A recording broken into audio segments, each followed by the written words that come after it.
There's a lot of confusion in the OnlyFans chatting world about what to say to a subscriber at each stage of the interaction.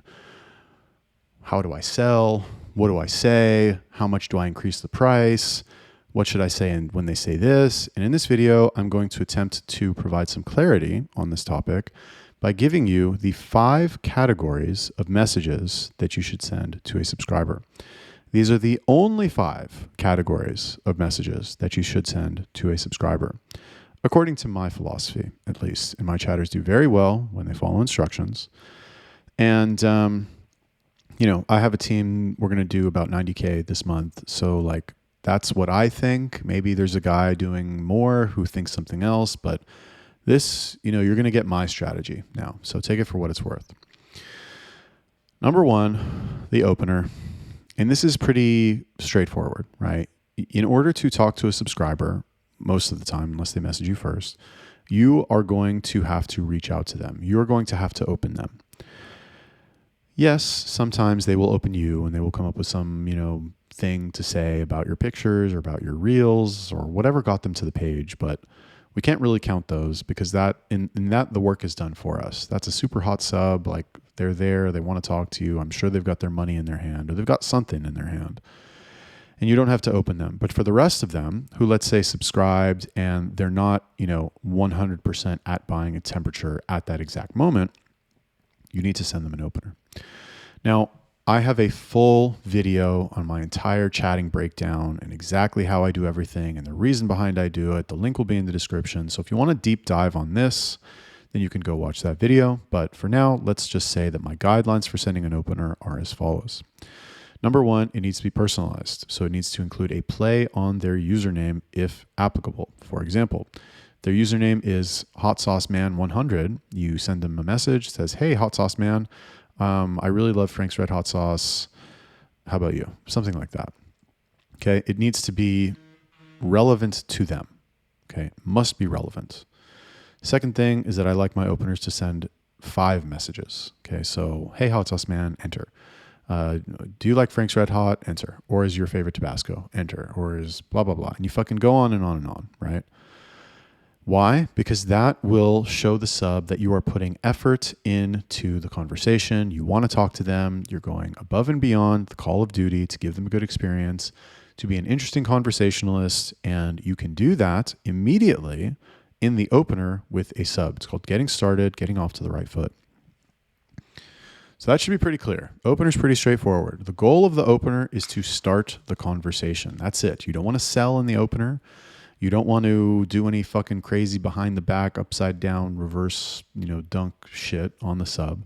Just get the fucking conversation going and get it going, in an intelligent way by putting a lot of effort in. Don't say, "How are you?" Don't say, "Thanks for following me," and just don't, and nothing else. Yeah, you can say thank you, but follow that up with some other stuff, some more interesting stuff. "Thank you. You're welcome." Okay. "How are you?" Terrible. The second category of messages you should send to subs: qualification. More specifically, qualification questions.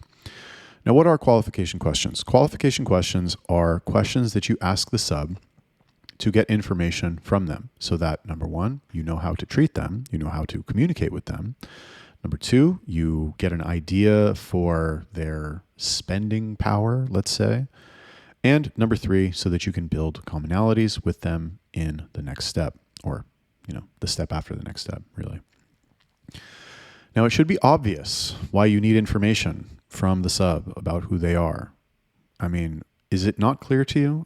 Maybe it isn't. I don't know. I really, my assessment of the average chatter's intelligence is going down on a daily basis.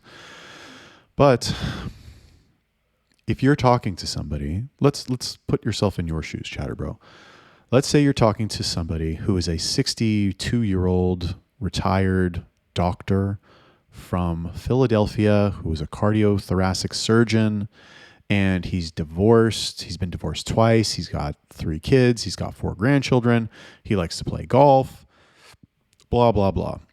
Would you talk to that person differently than a 22-year-old Starbucks barista who plays guitar and is in a band, and his dream is to be a professional musician and he's working on a new music video and he's trying to get signed and he's uploading his music to Spotify, blah, blah, blah.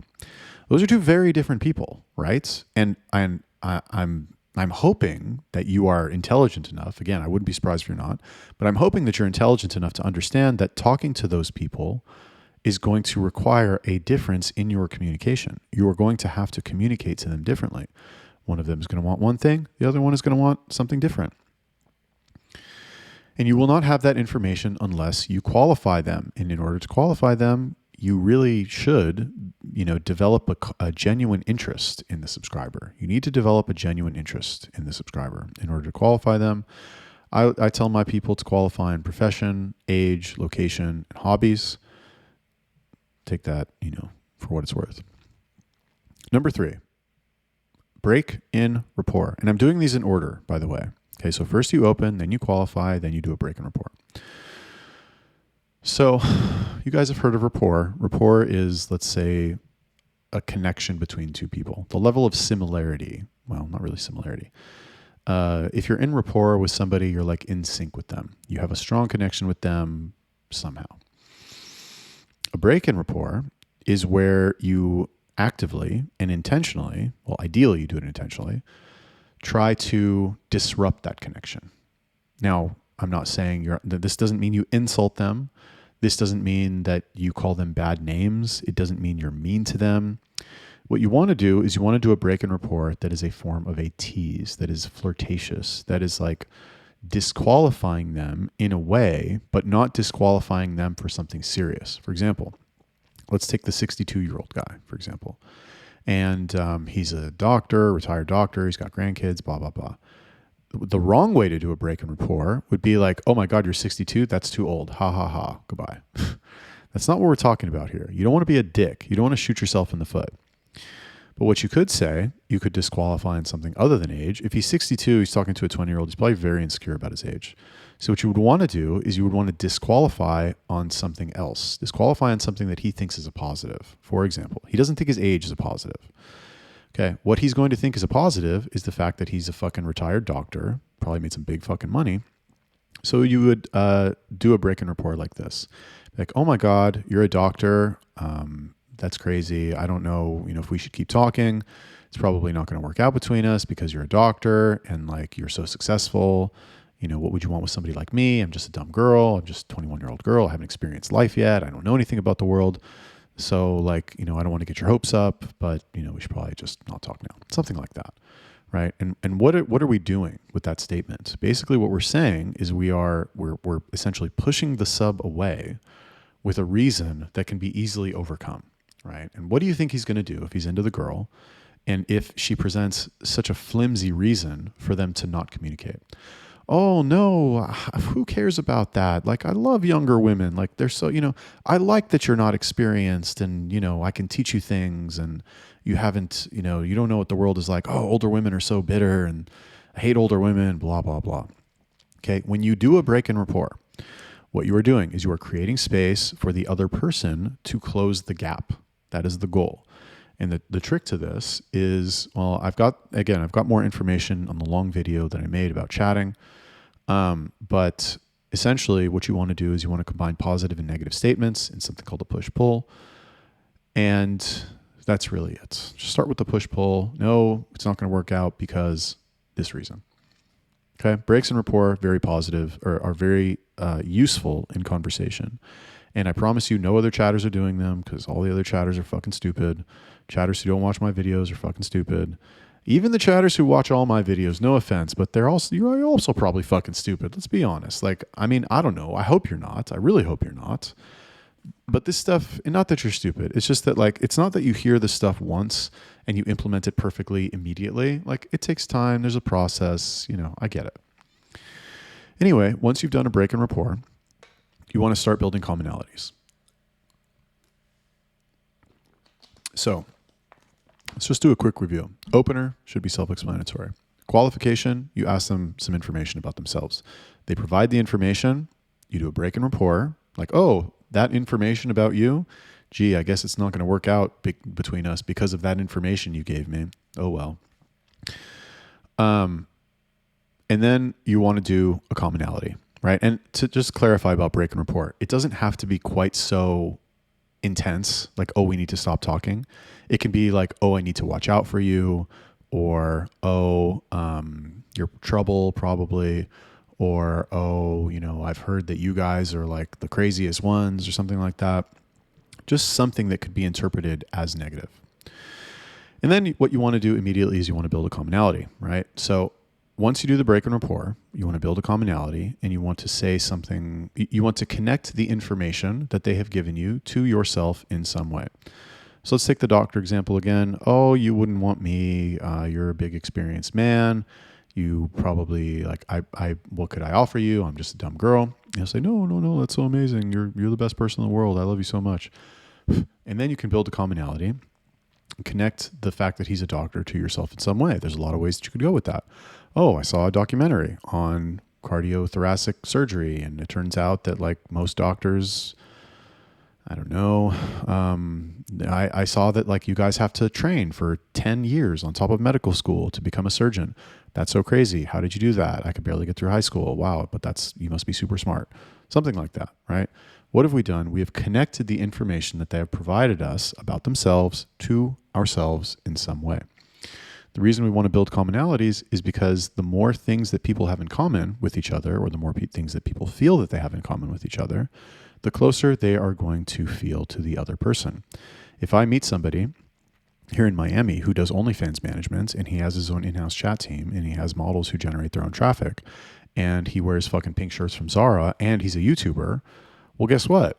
I'm going to feel a very strong connection with that guy, even if he's from another country, even if he's a different ethnicity, even if he doesn't fucking speak English. I'm still going to feel a very strong connection with him because we have those things in common. As opposed to if I meet somebody from, I don't know, China, who doesn't, I don't know, who's fucking working in some factory, in an Apple factory somewhere, who, you get what I'm saying, right? Like I have nothing in common with that person, but I have a lot in common with the first guy. So the goal of building commonalities, the purpose, the reason why we do it is to stack up those things that we have in common with the other person at a rapid pace so that they begin to feel a strong connection to us, so that it will be easier to sell to them later on. And then finally, the final type of message that you should be sending to a sub is selling. Now, but when I say selling, I don't mean here's a thing, give me money for the thing. That's not what I mean. Okay, selling can be the prep for selling, it can be the build up, it can be painting the picture of and these are all things that you should do, by the way. It can be, pre-framing, let's say, the upcoming PPV sequence. Oh, I just got back from the gym, blah, blah, blah. It's the setting of the stage of the fantasy that you're trying to sell. If the guy is a Captain Save-A-Ho type, then it can be, oh my gosh, it can be the poor me story. I just, I was so excited about this job interview, but my car broke down. I need $900 to fix it. You don't have to give me anything. I have $300. Is there any way that you can help me out with a little bit? See what he says. If the guy's like a sugar daddy type and he wants to spoil you, you can say, oh, babe, I want to get my nails done. But I want to go to this place. It's like this really fancy nail salon. I haven't treated myself in so long. My nails look like shit. But it's $120. And, is it okay if you spoil me? I'll make it up to you later. I'll make it worth your while, or whatever. I'll send you your favorite type of video. Anything. Doesn't matter. And then he spoils you and sends you the money. Okay, but the point, and it also could be sexting, right? It could be a sexting set, it could be a normal PPV sequence, it could be any of that shit. But the point is that once you've done all of these things, once you've properly set the stage, and you have warmed up the sub, and you have gotten them interested, and you've gotten them to chase, and you've built commonalities, and they're in hot pursuit, then you want to work on the selling, okay? If you do that, you will develop a collection of subscribers who will give you money for various purposes, maybe not every day, but frequently, over multiple times, over a long period of time, and it will be good. I mean, wouldn't you rather have, like, chatter bros out there, wouldn't you love to have subscribers who just like buy from you all the time? Like, you can go to this guy and he'll buy some shit from you, right? Yes, of course you would. All right, so those are the 5 types of messages that you should send to a subscriber. Hopefully that video was helpful for you. Like the video, subscribe, click the link in my description if you want to see the full review of my chatting strategy, and I'll see you in the next one.